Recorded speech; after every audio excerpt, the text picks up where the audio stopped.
China বট গাছ। এই গাছটি অর্নামেন্টাল প্ল্যান্ট হিসেবে লাগানো হয়।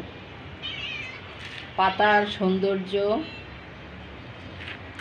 অবাক করার মতো সুন্দর। এর পাতা দেখলে মন ভালো হয়।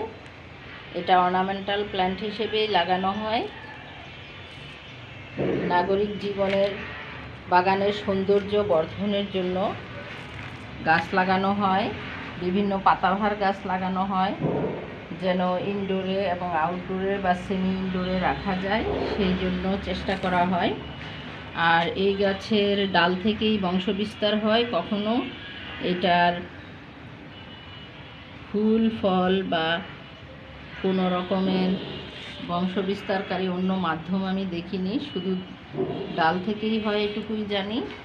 আমি কুমিল্লা জেলার মনোহরগঞ্জ উপজেলার আশিরপাড় প্রাইমারি স্কুল থেকে একটি ছোট ডাল সংগ্রহ করে এনে লাগিয়ে দিয়েছিলাম। সেটা বেঁচে গিয়েছে আলহামদুলিল্লাহ, এবং ডালপালা ছেড়ে মোটামুটি বড় হয়েছে। আমি মনে করেন শুধু এইটুকু, এই যে কয়েক ইঞ্চির একটি ডাল, 4-5 ইঞ্চির, এটি এনেছিলাম। এটা এখন বড় হয়েছে। আর যে ফুলগুলো দেখতে পাচ্ছেন এগুলো অন্য ফুল। এই ফুলগুলো হচ্ছে মিনি মর্নিং গ্লোরি। এর গোড়ায় বীজ পরে উঠে গিয়েছে। ছাদ বাগানের যেখানে সেখানে এই গাছটা হয়ে যায়, মিনি মর্নিং গ্লোরি হয়ে যায় বীজ পরে। এটাকে সরিয়ে দিতে হবে। তো এই গাছের বিশেষ কোনো পরিচর্যা প্রয়োজন নেই, একবার লাগিয়ে দিলেই হয়ে যায়। আর এটার শুধু খেয়াল রাখতে হবে, গোড়ার আগাছা পরিষ্কার করতে হবে।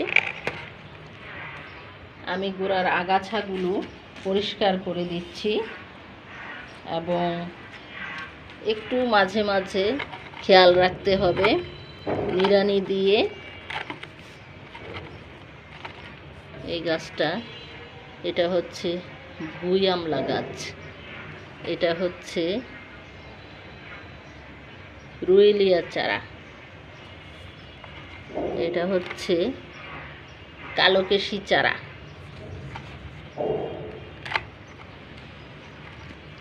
আর এটা হচ্ছে বনগাদা চারা,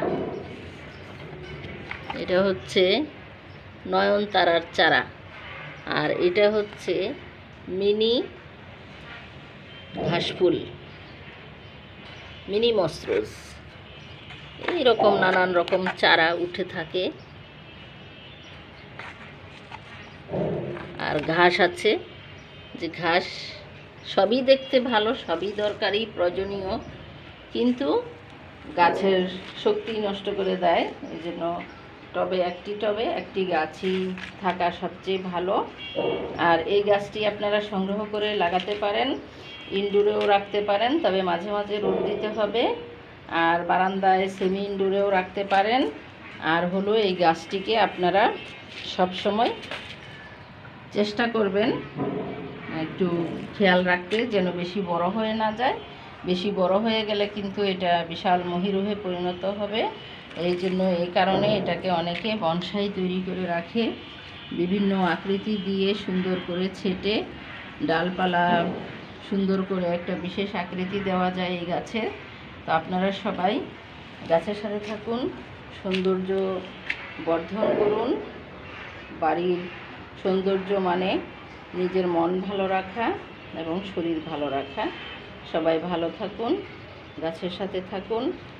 এই যে সুন্দর সুসজ্জিত গাছ দেখুন, যে এটা পাতার কাণ্ডগুলো কিন্তু সুন্দর লাল, পাতার কাণ্ড নতুন গজাচ্ছে যেটা টুকটুকে সুন্দর লাল, এবং পাতা অনেক মোটা, পুরু চকচকে পাতা,